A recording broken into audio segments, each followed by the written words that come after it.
In our previous video, we followed the first 6 heroic labors of Heracles, or Hercules, as he is known in Roman mythology. From slaying the fearsome Nemean lion, to battling the many-headed Lernaean hydra, and cleaning the Augean stables. Each task pushed Heracles to the limits of his strength and endurance. These labors were not acts of glory-seeking, but a path to redemption. After being driven mad by Hera, the jealous queen of the gods, Heracles committed a terrible act. He killed his own wife and children. Crushed by grief, he sought guidance from the Oracle of Delphi, who commanded him to serve King Eurystheus and complete 12 impossible labors as a form of penance. Now, the journey continues. In the final 6 labors, Heracles faces even greater challenges, ones that take him beyond the lands of Greece and deep into the realm of the unknown. From capturing the man-eating mares of Diomedes, to descending into the underworld, to confront Cerberus, the 3-headed hound of Hades, these feats test more than just his physical power. They demand wisdom, courage, and resilience. As we enter the second half of the 12 labors of Heracles, we witness the transformation of a tormented man into a true legend. Prepare to journey into the heart of myth, where danger, divinity, and destiny collide. Labor 7. Capture the Cretan bull. After silencing the sky at Stymphalus, Heracles was given no rest. Eurystheus, ever jealous and scheming, devised a new challenge for the 7th labor. This time, Heracles was to sail across the Aegean Sea to the island of Crete and capture the mighty Cretan bull. This beast was no ordinary animal. It had once been a gift from Poseidon to King Minos, a creature of divine power meant to be sacrificed. But Minos, out of pride, kept the bull alive, and in doing so, offended the god of the sea. As punishment, Poseidon cursed the bull, turning it wild and furious, its eyes filled with flame and its strength matched only by its madness. The bull now roamed the island unchecked, trampling fields, shattering fences, and leaving chaos in its wake. No one dared approach it. Even the bravest warriors of Crete had failed to subdue the beast. Still, Heracles welcomed the labor with grim resolve. He boarded a ship at the coast and crossed the sea, watching the island rise from the horizon like a sleeping beast of its own. The wind carried the scent of olives and fire.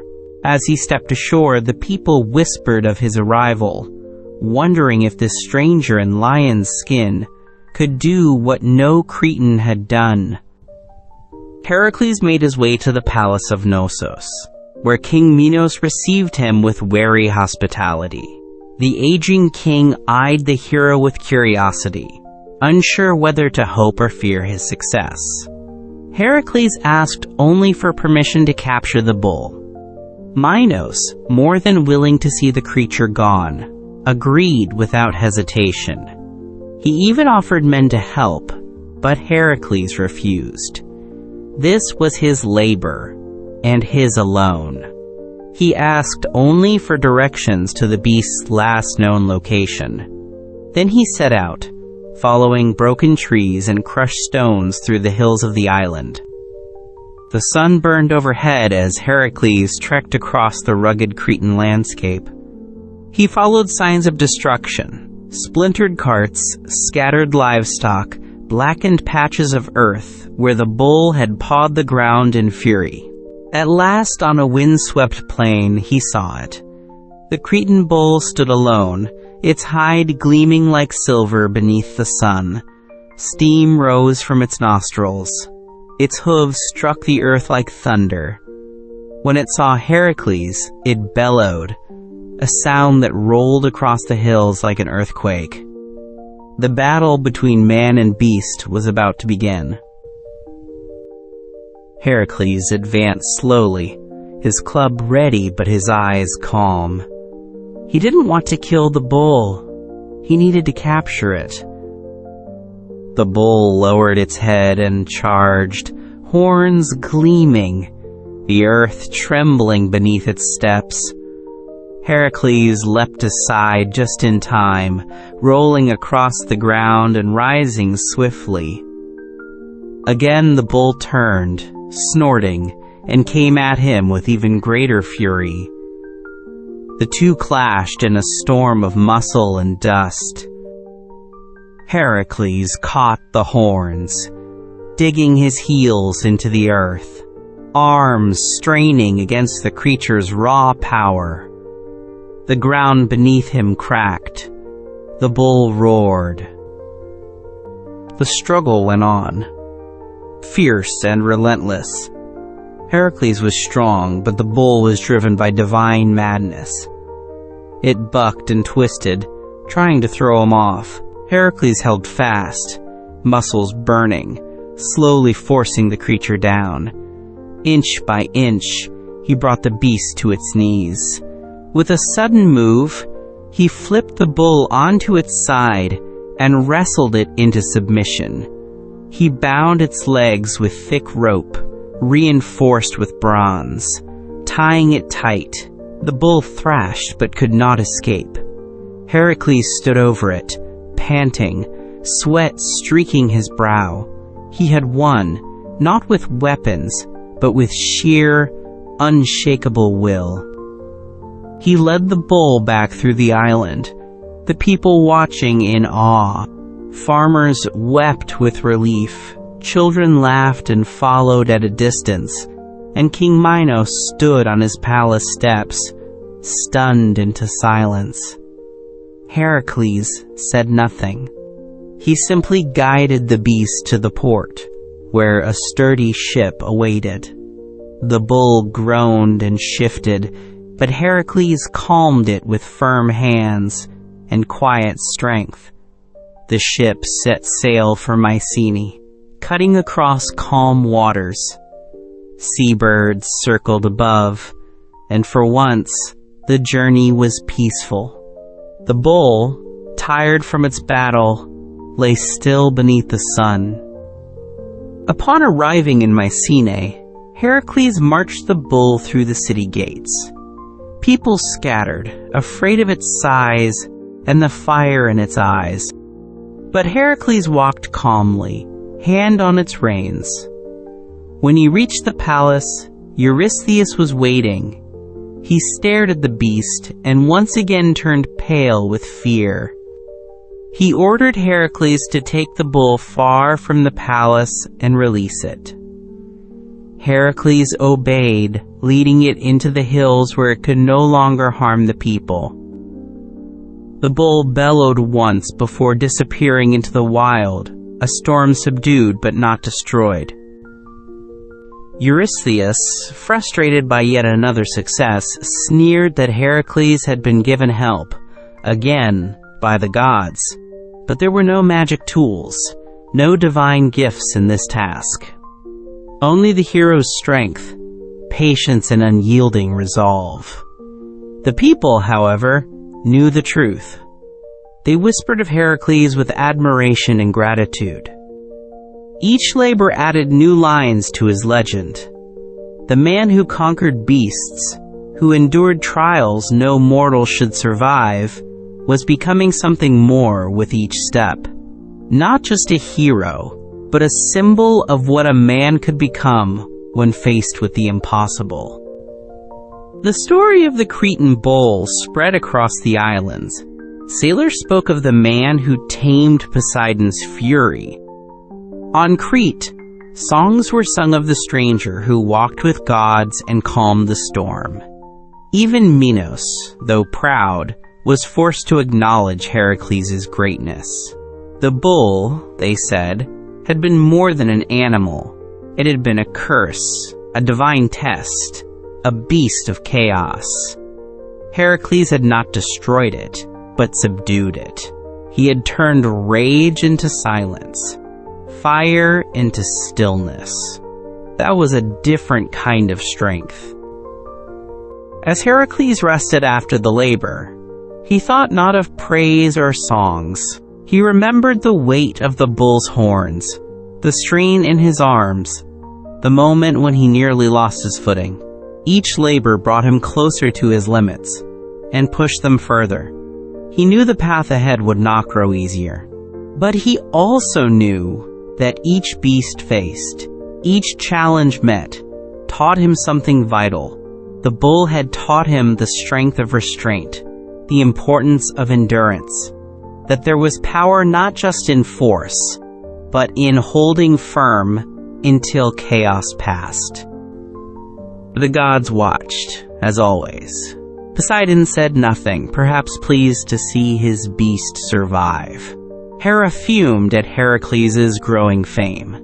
Zeus, distant and silent, simply observed. They saw a man whose spirit could not be bent, no matter the shape of the trial. They saw the forging of something rare, a soul shaped by labor, not for glory, but for redemption. And so the labors continued. With each, the world changed a little, and Heracles, battered but unbroken, walked onward, toward the next impossible task, the weight of destiny heavy on his shoulders. In the hills beyond Mycenae, where the bull had been released, shepherds sometimes glimpsed it still. A flash of silver, a trail of scorched earth, but it no longer ravaged the land. It had been touched by a man who was more than a warrior. And though wildness still stirred in its heart, it remembered the hands that had bested it without hatred. That, too, was the mark of Heracles, not just in what he conquered, but in what he left behind. A world a little more peaceful, a beast a little more calm. As Heracles prepared for his next trial, the sea breeze brushed against his face. The smell of salt, of earth, of fire lingered. He closed his eyes, just for a moment, and felt the pulse of the world beneath his feet. He had captured a creature born of divine wrath. He had sailed home not with chains, but with presence. And now, another labor waited. He rose, adjusted his lion-skin cloak, and walked forward, knowing the road would never be easy, but it would always be his. Labor 8. Steal the mares of Diomedes. The morning sun had barely risen when Heracles received his next labor. Eurystheus, ever conniving, sent him north to Thrace to steal the mares of Diomedes. These were no ordinary horses. Fed on human flesh, the mares were wild with madness, their eyes red with bloodlust, their mouths foaming with hunger. They belonged to Diomedes, a savage king and son of Ares, god of war. Diomedes ruled with cruelty, delighting in feeding strangers and prisoners to his beasts. His stables were a place of horror, echoing with the screams of the devoured. Eurystheus hoped that this time Heracles would fall, not to a monster, but to a man even more monstrous. Heracles knew this labor would be different. Diomedes was not just a ruler, but a warrior with divine blood. The mares, twisted by years of bloodshed, were faster than wind and stronger than oxen. Still, Heracles accepted the challenge and set off for Thrace, accompanied by a small band of loyal companions. They traveled through forest and field, hearing whispers of the terrible king and his ravenous steeds. Villagers warned them away, describing how even the bravest soldiers had vanished near Diomedes' stronghold. But Heracles pressed on, undeterred, his heart set on ending the reign of terror that poisoned the land. They arrived under cover of night, the moon casting a cold silver light on the dark fortress. The stables were surrounded by high walls, and inside the snarling of the mares echoed like a storm. Heracles crouched low, studying the gate. He would need not just strength, but cunning. Slipping past the guards with quiet steps, he reached the stable doors. The smell of blood hung thick in the air. The horses, upon sensing him, reared and screamed, hooves slamming the floor. Even from a distance, their power was overwhelming. But Heracles moved slowly, whispering to them, hands steady, heart calm. Just as he began to lead the mares away, Diomedes and his men arrived. Torches flared in the darkness and shouts rang out across the courtyard. Heracles turned, facing the king whose eyes burned with cruelty. Diomedes laughed and called upon Ares, drawing his blade. "You think to steal from me, son of Zeus?" he bellowed. Heracles said nothing. Instead, he handed the reins of the mares to his companions and stepped forward. The two warriors clashed in the moonlight, steel against steel, fist against fury. Diomedes was strong, skilled, and filled with rage. But Heracles was something more. He was purpose, forged in pain. Their battle raged across the courtyard. Diomedes struck fast, his blade a blur, but Heracles was faster. He shattered the king's sword with a blow from his club and drove him to the ground. With the strength of 10 men, he overpowered Diomedes and dragged him to the very stables where the mares still raged. In a moment of grim judgment, Heracles threw Diomedes into the stable. The mares, sensing their master, turned on him with unrelenting hunger. The terrible circle closed. The beasts devoured the one who had fed them so many. And with that, their madness began to fade. Heracles watched in silence. It was not vengeance that moved him, but balance. The land had been poisoned by Diomedes' cruelty. Now it was beginning to heal. The mares, no longer tasting flesh, grew calmer. Their wild eyes dimmed. With patience, Heracles harnessed them, soothing them with a steady hand and quiet strength. When his companions returned, they found him leading the mares gently, like a shepherd with his flock.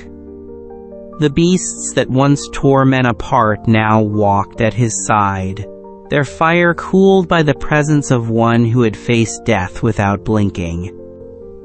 The journey back to Mycenae was long but peaceful. Wherever they passed, people came out to see the tamed mares.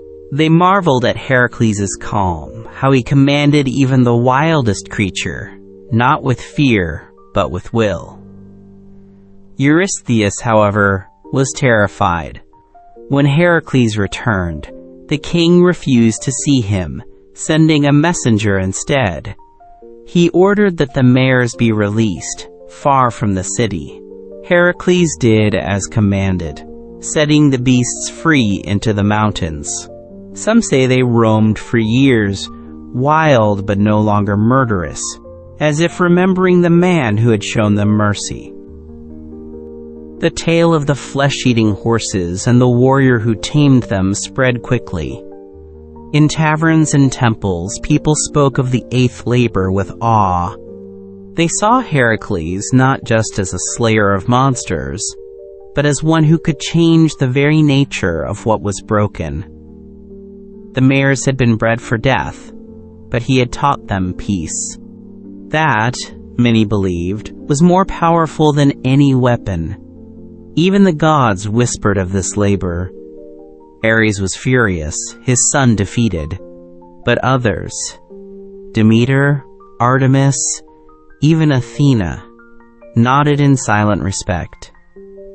Heracles had shown not just strength, but transformation. Heracles himself did not celebrate. He remembered the faces of those who had warned him, the haunted eyes of villagers, the twisted laughter of Diomedes. He had won, but the memory of what had been lost remained. Each labor carved something from him, a reminder of the pain the world could hold. But it also left behind something greater, a sense of purpose. He had not been sent to merely suffer or succeed. He had been sent to restore what cruelty had broken. And in doing so, he was beginning to understand the depth of what it meant to be Heracles. That night, he sat beneath the stars, the air cool and still. The mares were gone, but their hoofbeats echoed in his thoughts. He remembered their wild eyes and how they changed. He remembered Diomedes' last look, defiant, then desperate.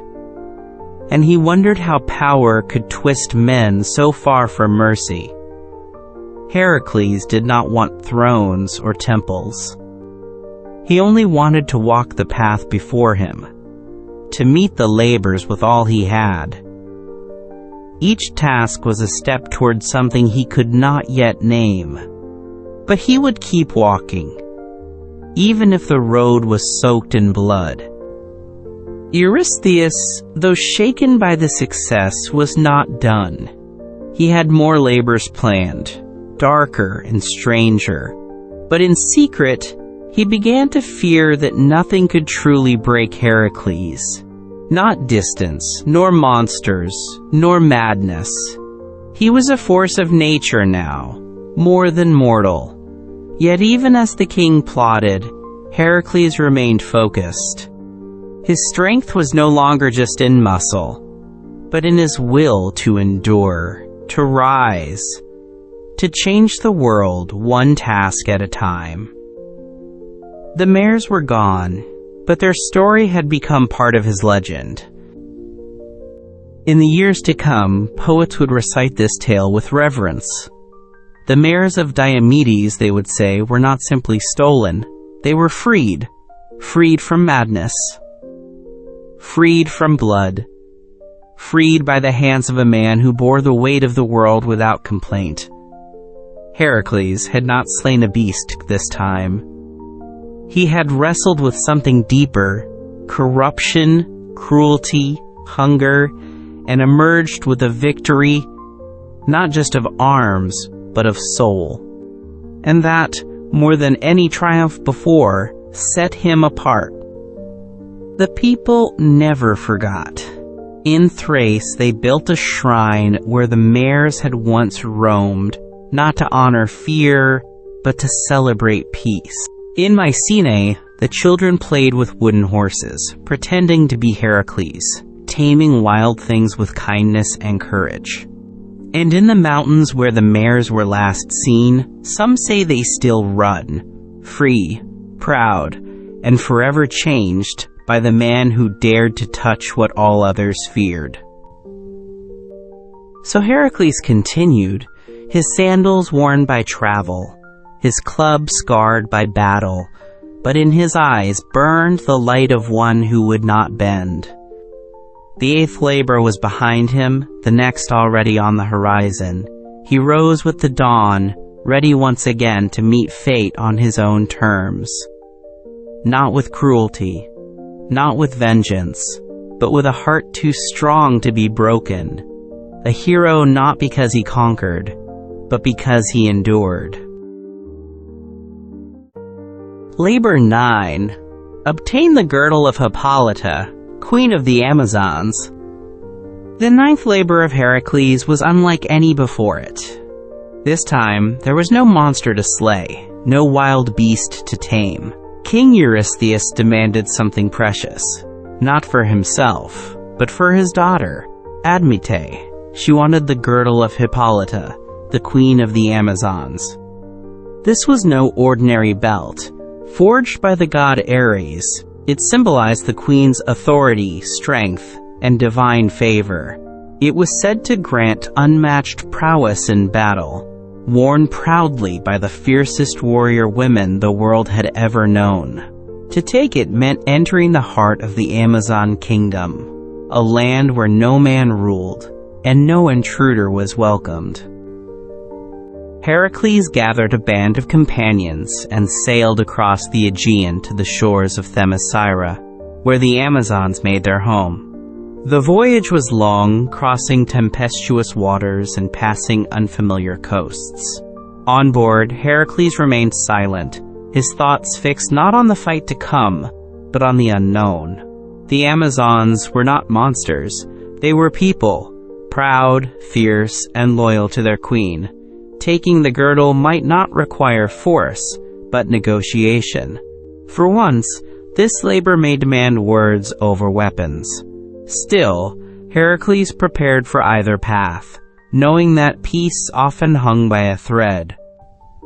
When the ship reached the shores of Amazon land, the warriors emerged swiftly, bows drawn, spears pointed. They wore gleaming armor, their eyes watchful, expressions calm but alert.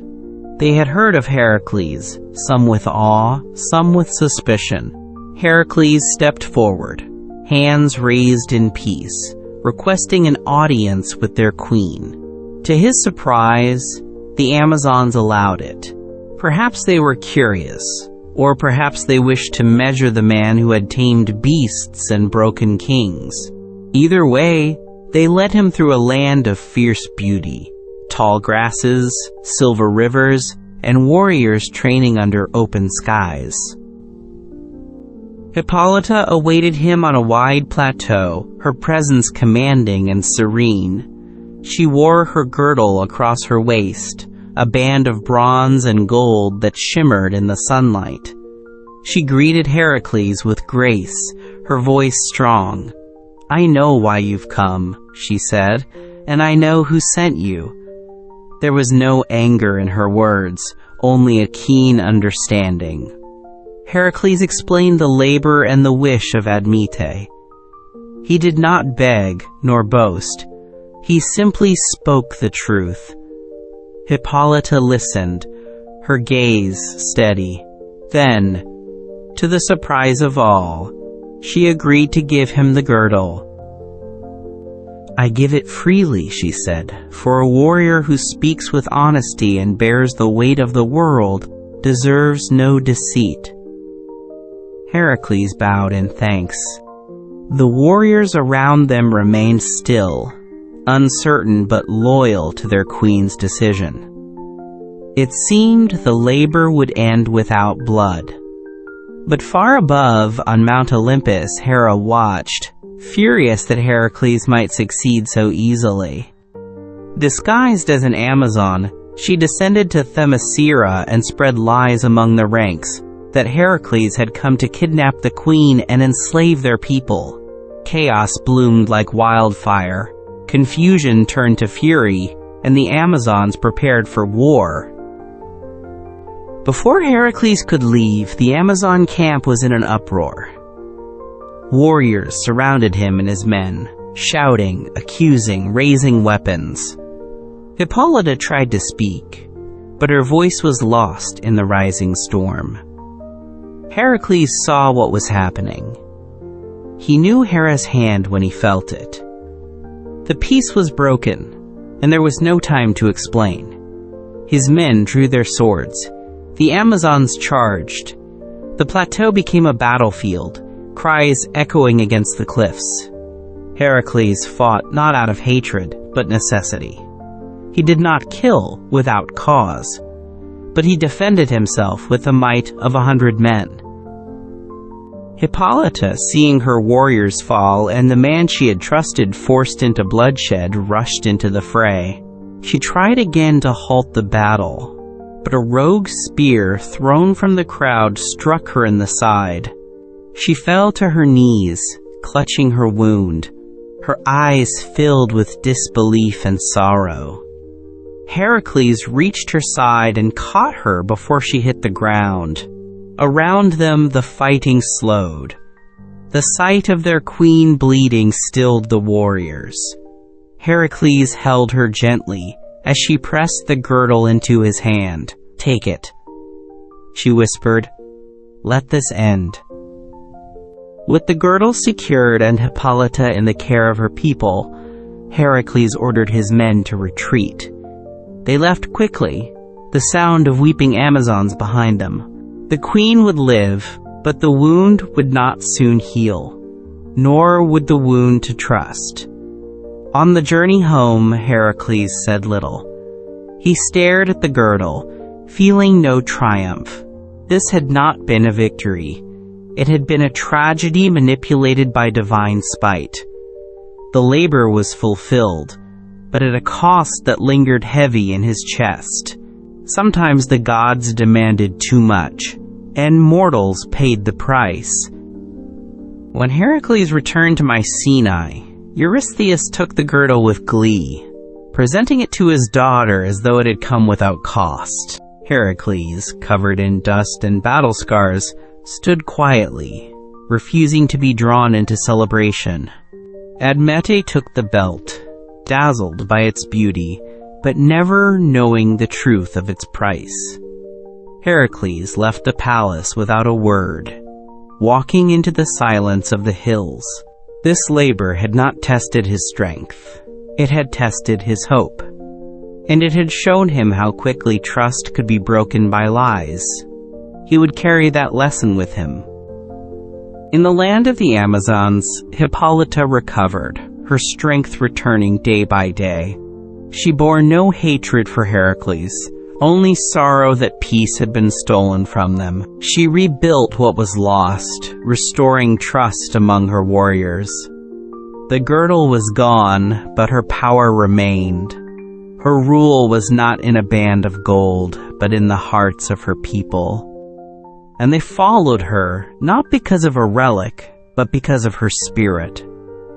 Her name became legend, not just for her might, but for her mercy. And in quiet moments, she remembered Heracles, not as a thief, but as a man caught in the games of gods. Heracles' name too grew heavier with time.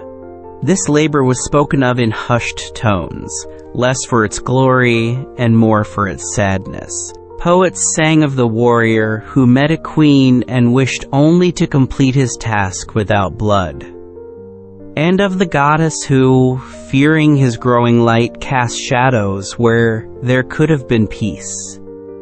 It became a tale of misunderstanding, of power, and of the delicate balance between diplomacy and force.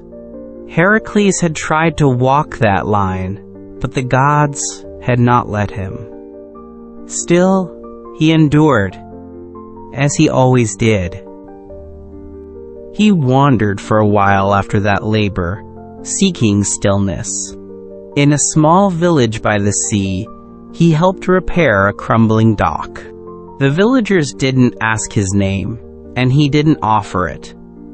They only knew him as the stranger, with lion's skin over his shoulders and kindness in his hands. He carried logs, mended boats, shared bread. For a few days, there was no labor, no king, no god watching. Just wind, salt, and the creak of old wood. And in that, Heracles found something close to peace. It would not last, but it was enough. The gods watched still. Hera burned with fury that Heracles had survived again. Athena frowned at the injustice, but Zeus, from his high throne, remained silent. He saw the pain his son carried and the strength it forged. Every labor broke something in Heracles, but from those broken pieces, something greater formed. He was not just enduring these trials, he was becoming more than mortal. A man whose name would live beyond temples and scrolls. A man who faced the cruelty of gods and kept walking. wounded, but not defeated, changed, but not unmade. The 9th labor was complete. The girdle had been won, but Heracles bore no pride in this task. Only the memory of a queen who gave him trust, and of gods who turned trust into tragedy. He knew now that not every battle came with monsters. Some wore crowns, some whispered lies, and some came from within. But even so, he would face the next task when it came. For each labor was a step toward redemption. And Heracles, son of Zeus, would not stop walking. Not until every burden had been borne, every sin faced, and every shadow passed through. And so he walked, past the city gates, through the trees, and into the gathering dusk. The lion skin shifted on his shoulders. His hands bore new scars. But his eyes were steady. For somewhere out there, another labor waited. And Heracles would meet it, not as a man seeking glory, but as one who had learned the price of peace, and the weight of promises kept in a world ruled by gods.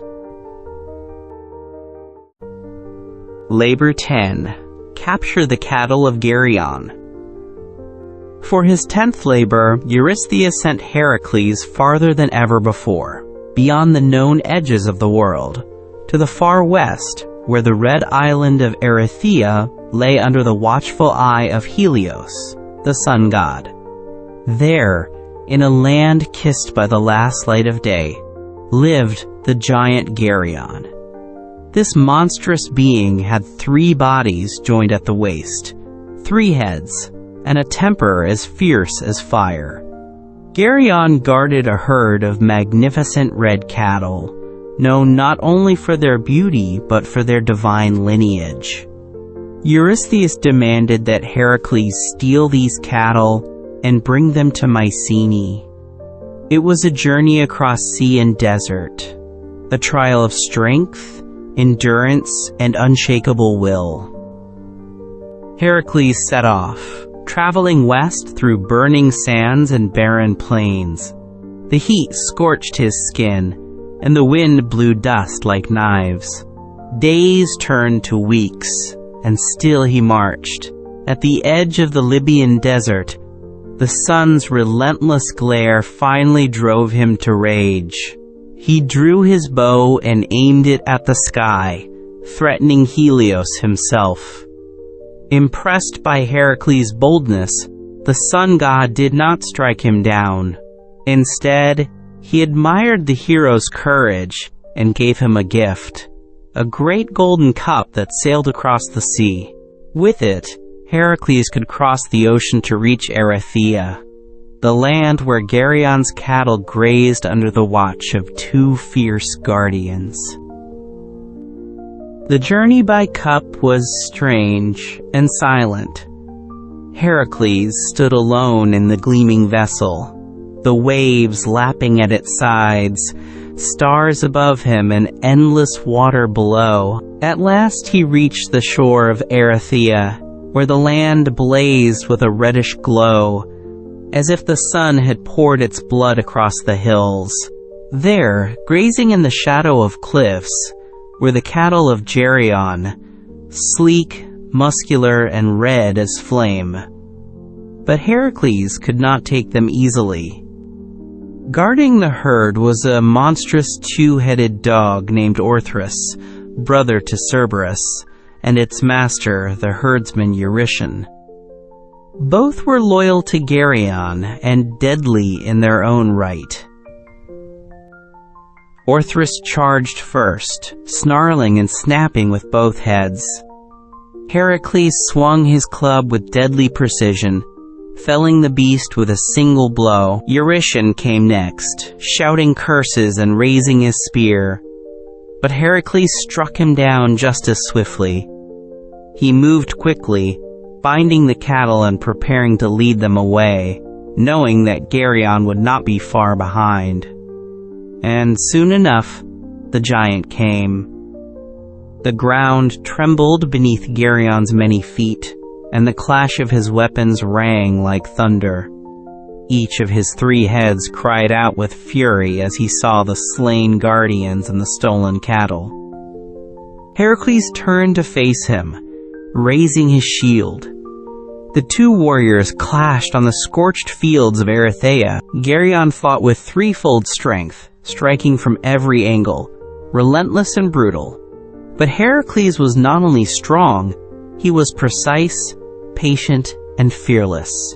He waited for the moment when the 3 bodies lunged together, exposing a shared heart.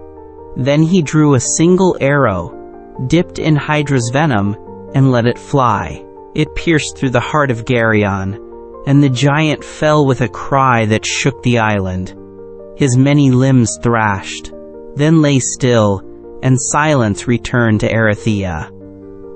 With Geryon defeated, Heracles gathered the cattle and prepared for the long return. But the gods were not done testing him.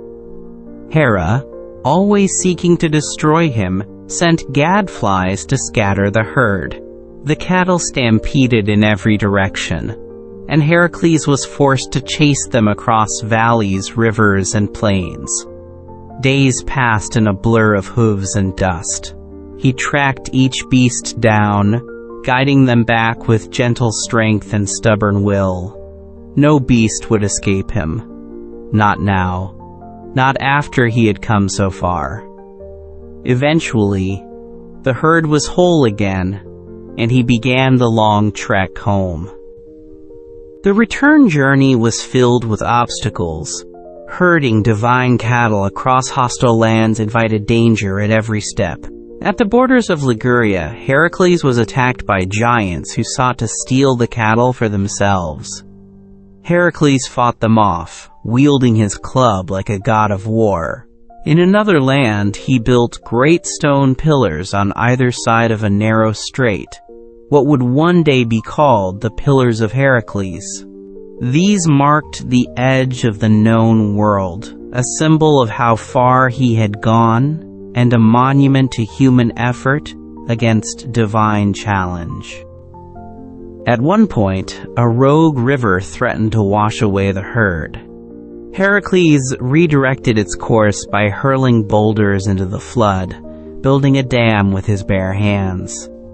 In another place, a king tried to buy the cattle from him, offering gold and wine, but Heracles refused.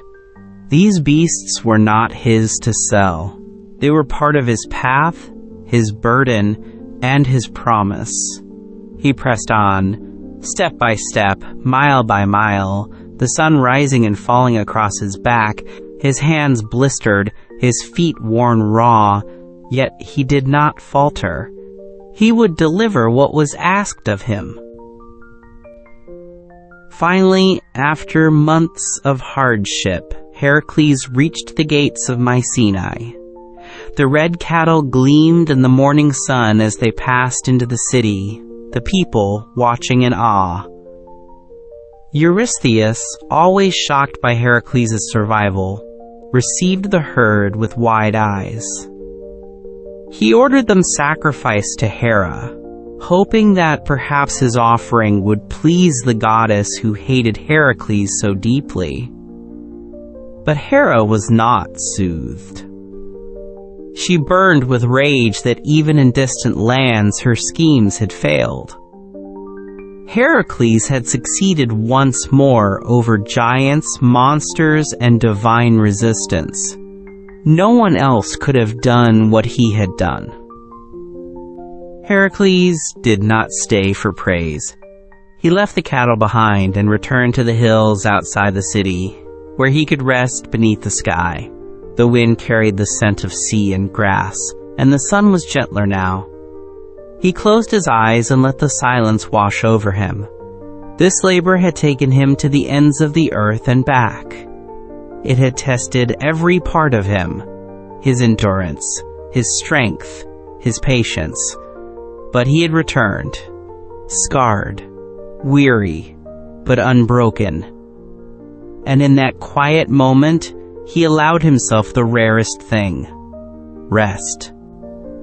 The people of Greece whispered of this labor with reverence. They spoke of the hero who crossed oceans in a golden cup, who built pillars at the world's edge, who faced a three-bodied giant and returned with fire-red cattle. Children played with toy herds, pretending to be Heracles guiding them across mountains. Sailors swore by the pillars of Heracles, believing them to guard the path between worlds. And poets sang not just of the victory, but of the journey, of the man who walked where no man had gone and came back stronger than before. The gods took notice too. Even Poseidon, who rarely showed interest in mortal affairs, watched as Heracles crossed his seas.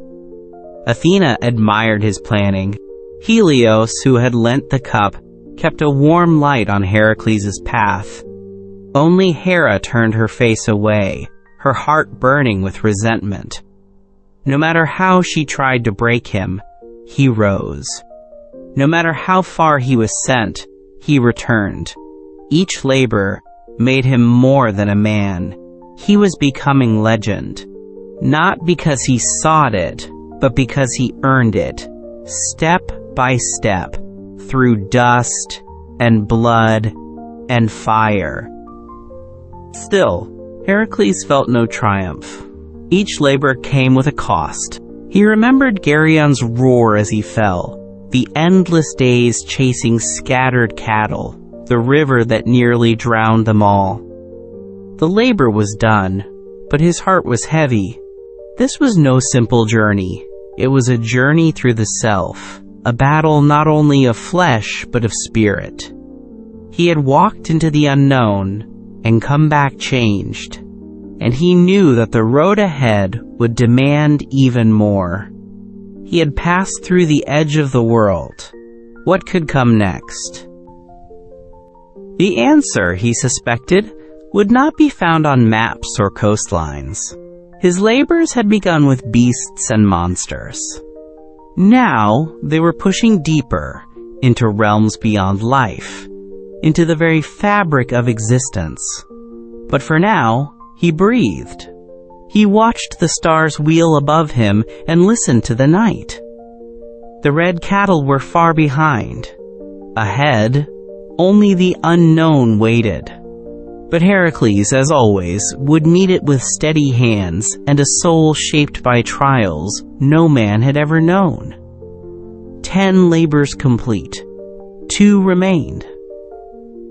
But they would not be simple. They would take him to places darker than the earth, deeper than the sea. Still, Heracles walked on as the world watched, silent and waiting for the next story to unfold. Labor 11. Steal the apples of the Hesperides. After the long and grueling journey to fetch Geryon's cattle, Heracles returned only to be sent once again into the unknown. For his 11th labor, King Eurystheus ordered him to steal the golden apples of the Hesperides. These divine fruits, glowing with eternal light, were not mere treasures. They were wedding gifts to Hera, placed in a hidden garden at the edge of the world. Guarded by the Hesperides, nymphs of the evening, and a terrible 100-headed dragon named Ladon, the apples were believed to grant immortality. Even the gods seldom dared approach them. This task would take Heracles beyond strength, into a realm of myth and divine deception. The garden's location was unknown, hidden from mortals by both time and the will of the gods. So Heracles began his quest by seeking wisdom. He traveled across the known world, asking seers and sages, wandering through lands where the stars looked unfamiliar. Eventually, he found the old sea god Nereus, known to hold the secrets of the world. But Nereus would not give up his knowledge willingly. He transformed into water, fire, beast, and shadow, but Heracles held tight through each change. At last, the god yielded and told Heracles the way to the garden, far in the west, beyond even the lands of Geryon. On his path, Heracles encountered many perils. In the desert of Libya, he met the giant Antaeus, son of Gaia, who drew strength from the earth. Every time Antaeus was thrown down, he rose stronger. Realizing the trick, Heracles lifted him into the air and crushed him, never letting him touch the ground. In Egypt, the cruel king Busiris tried to sacrifice him to the gods, as he had done with many travelers. Heracles snapped the chains, broke the altar, and struck down the king and his priests. The journey was not just long. It was a test of cunning, patience, and unyielding resolve. At last, Heracles came upon a great mountain where the sky seemed to touch the earth.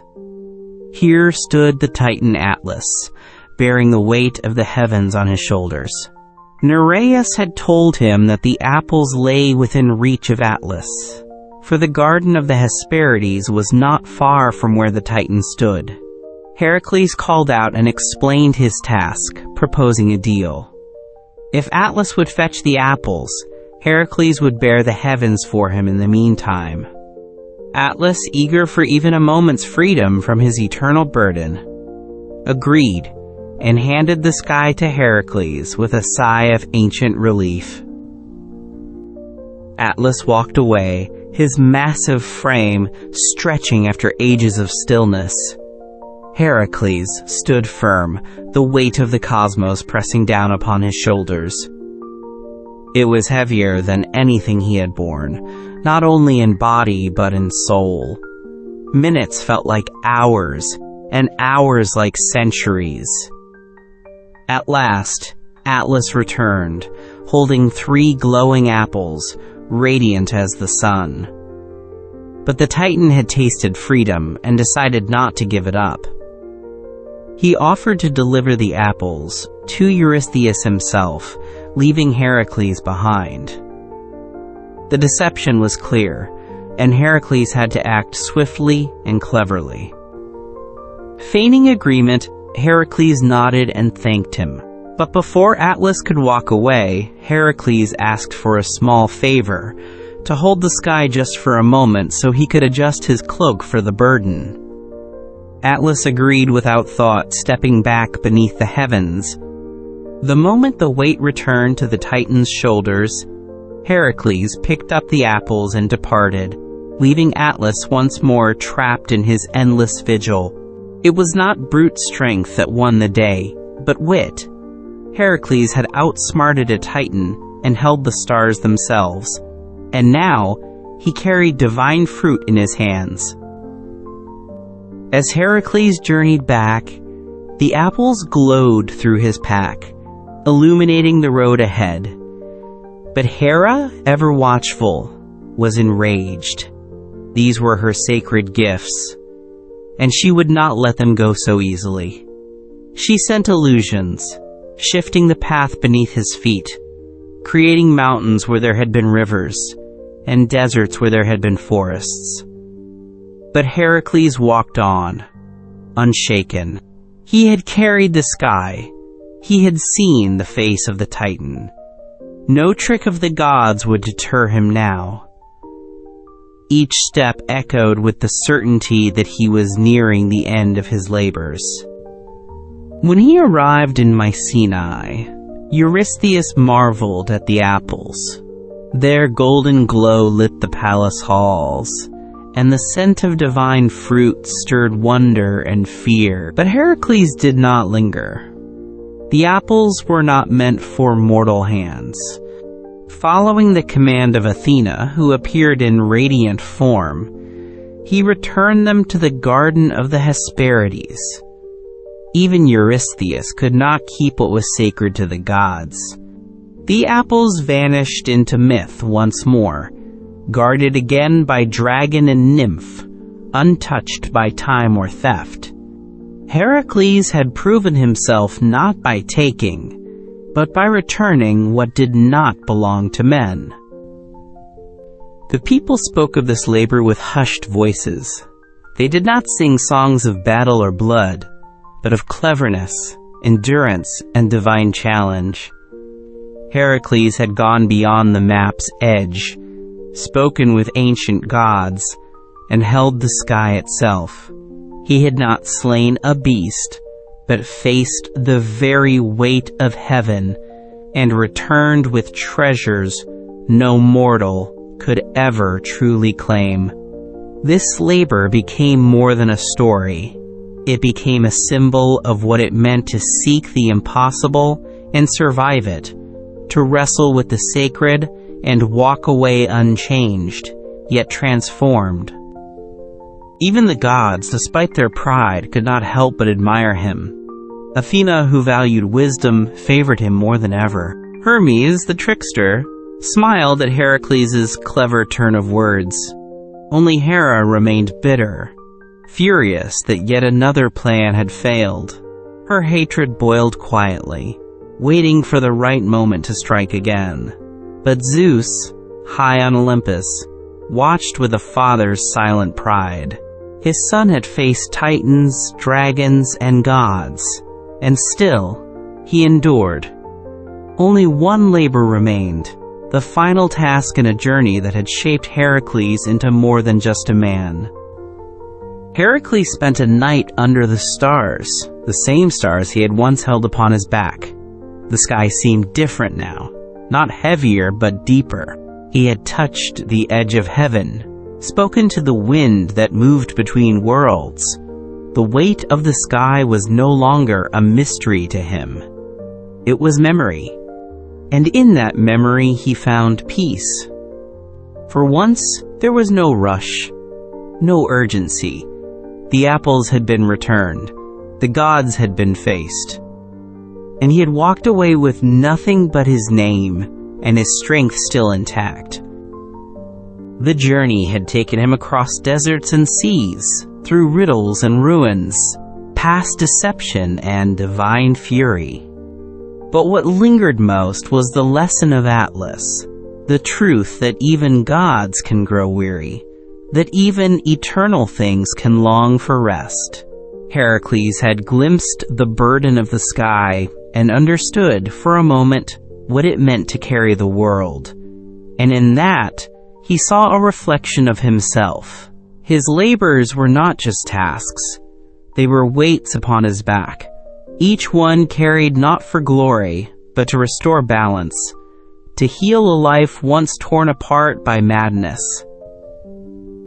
As he walked back toward civilization, people bowed before him, not just in fear or awe, but in recognition.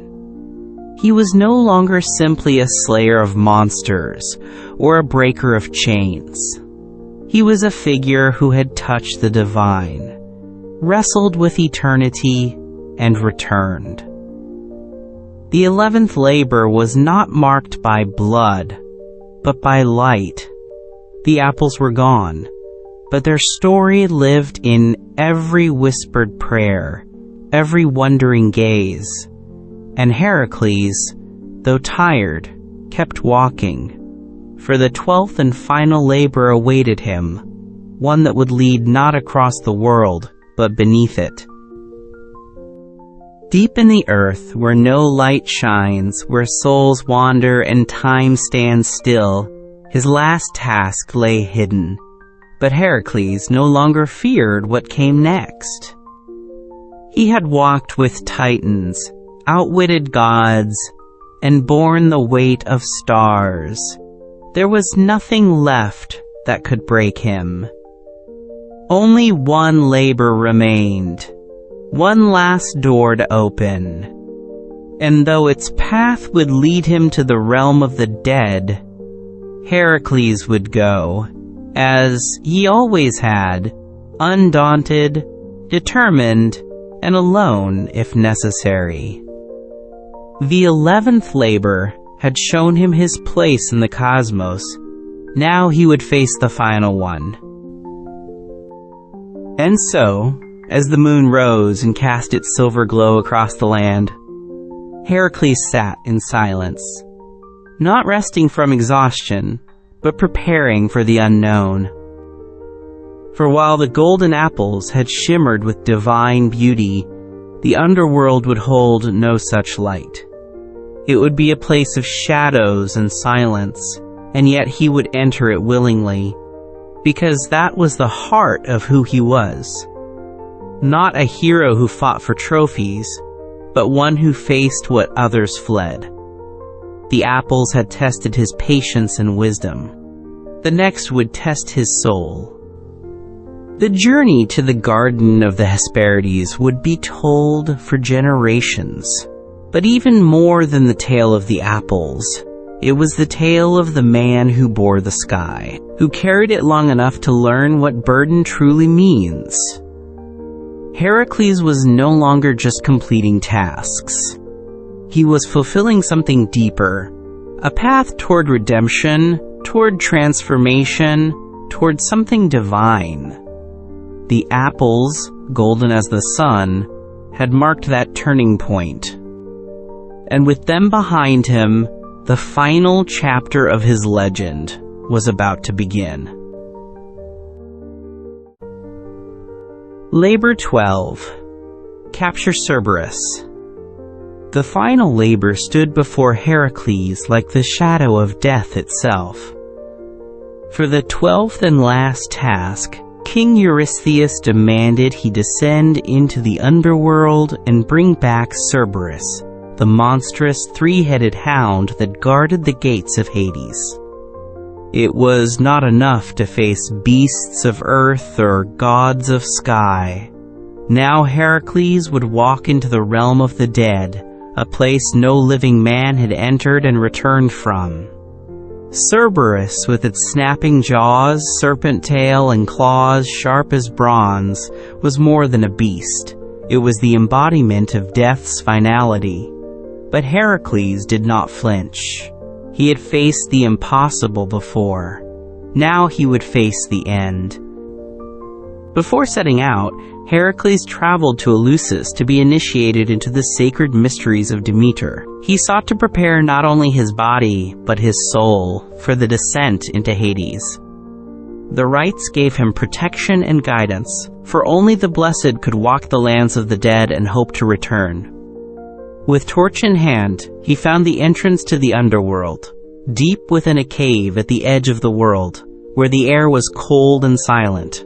He passed through shadows and spirits, guided by nothing but the strength of his heart and the fire in his soul. As he crossed the threshold into the world of the dead, Heracles felt the weight of silence press around him. This was a realm where no birds sang, no wind stirred, and no time moved. Souls drifted like mist, whispering fragments of memories. He saw heroes of old, mournful kings and countless faces lost to history. None spoke to him directly, but they watched, drawn to the rare warmth of life that clung to his body. Step by step, Heracles made his way deeper, never breaking his stride. He was not there to grieve or weep. He had come for Cerberus. At the river Styx, he met Charon, the ancient ferryman. The boatman hissed at him, warning that no living soul could pass. But Heracles stepped onto the boat, his mere presence bending the rules of the underworld. Charon, the reluctant, ferried him across the black waters, the oar creaking with each stroke. Shades watched from the banks, confused and afraid. None dared stop him. Even here, Heracles was a force not easily denied. When the boat touched the opposite shore, he stepped out and walked toward the heart of Hades, toward the palace of the god of the dead himself. Before he could approach the great throne room, he was met by guards of the realm, spirits cloaked in shadow, weapons formed of night itself. But Heracles fought without hesitation. driving them back with the strength of the living. He battled through halls of ash and bone until finally he stood before Hades and Persephone, king and queen of the underworld. They regarded him with ancient eyes. Heracles did not plead. He asked only for the right to take Cerberus, not with trickery or steel, but with his bare hands. Hades, impressed by the hero's boldness, agreed, but only if Heracles could capture the beast without weapons. With a nod, Heracles turned and descended further still, to the dark pit that lay near the gates of Tartarus, where Cerberus prowled. The ground shook with each of the beast's steps. Cerberus emerged from the shadows, its 3 heads snarling, eyes glowing with fury. The dog's breath was poison, and its tail, a snake, hissed with venom. Heracles stood his ground. When the beast lunged, he caught it by the neck, grappling with a strength born from all his labors. The struggle was titanic, a battle of flesh and will, of death versus defiance. The underworld trembled beneath their fight. The serpent tail lashed at his legs, fangs snapping at his heels. One head tried to crush his shoulder, another tore at his side, while the third shrieked in rage. But Heracles did not release his grip.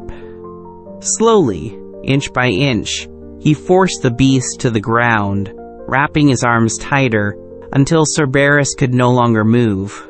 He panted, his body bruised and bloodied, but victorious. Cerberus whimpered, beaten but not broken. Heracles did not harm the beast. He merely subdued it, as he had promised. Then, rising to his feet, he began the long ascent back to the world above, dragging the great hound behind him. The path back was even heavier than before. Cerberus growled and resisted with every step, but Heracles did not falter.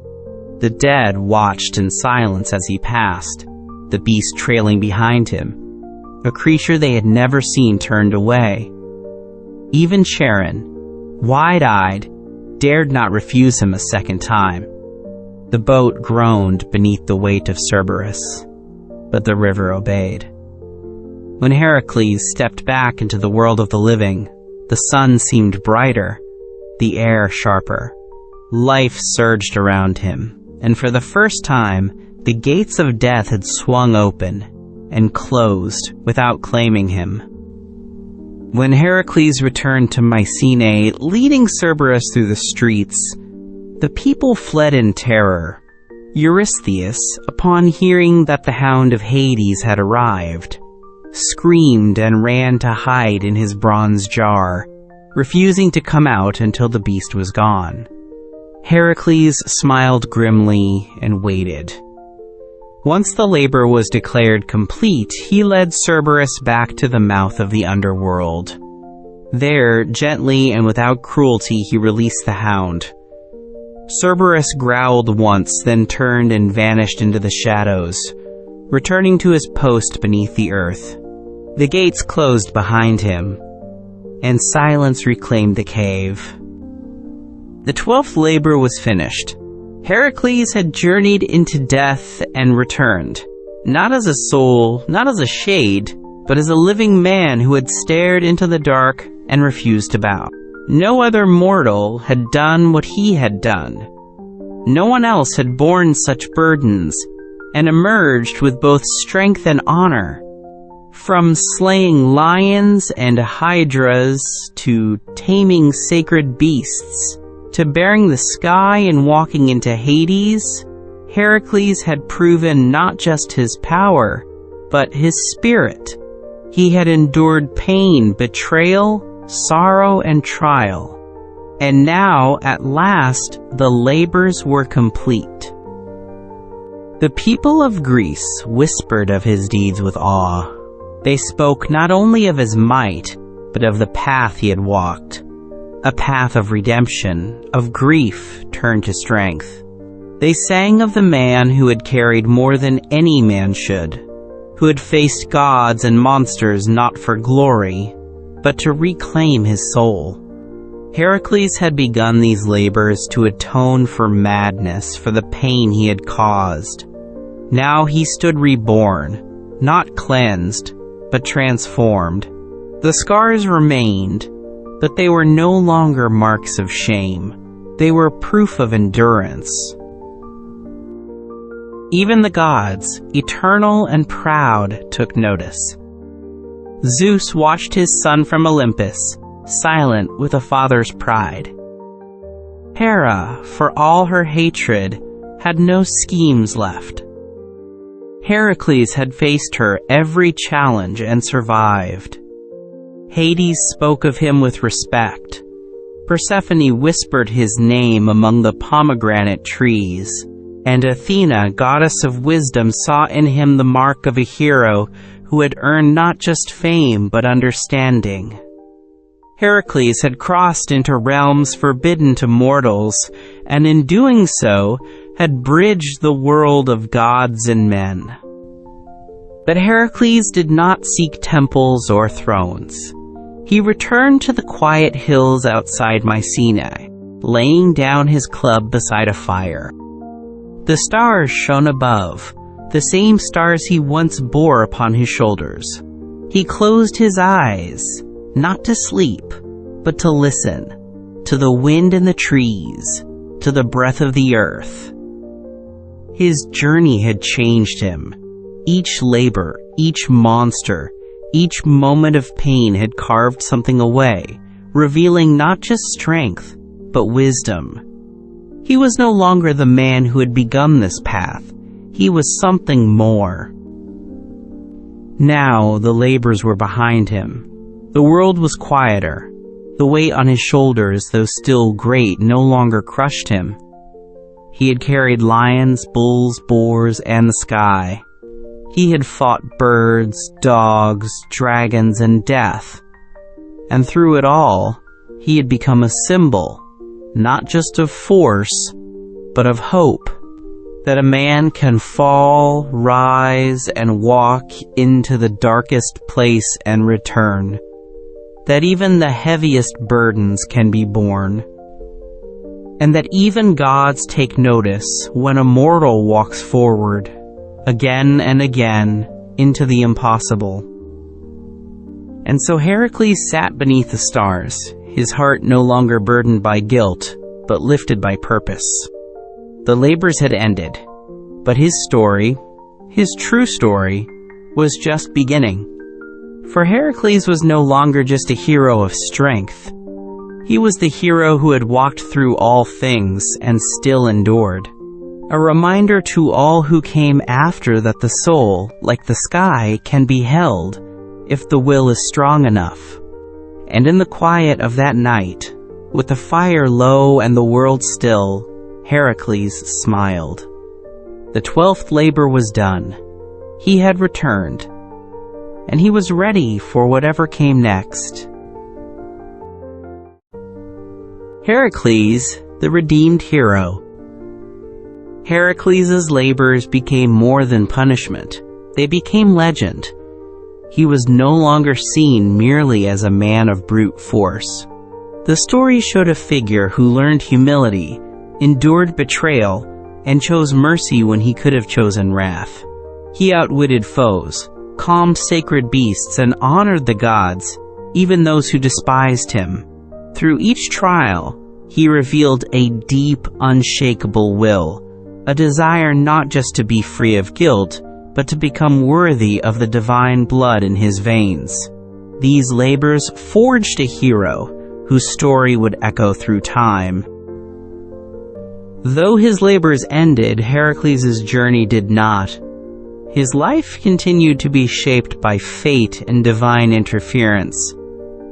Eventually, he met his tragic end when his wife Deianira, tricked by a dying centaur, gave him a poisoned garment. It burned his flesh and could not be removed. Knowing death was near, Heracles built his own funeral pyre. As the flames rose, Zeus intervened.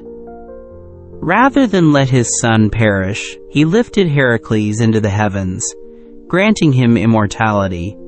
There, among the gods of Olympus, Heracles finally found peace and honor, no longer as a sinner seeking redemption, but as a god.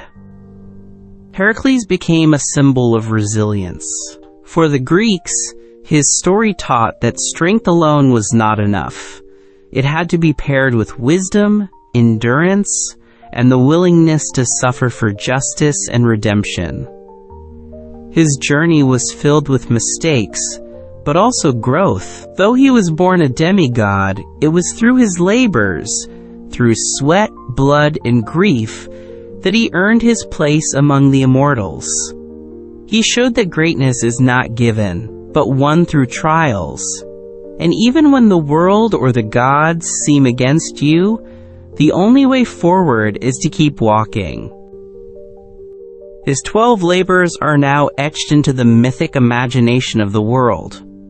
Each one reflects a deeper lesson about facing fears, confronting guilt, accepting hardship, and transforming pain into strength. Whether battling monsters or cleaning filth, Heracles treated each task as a step toward redemption.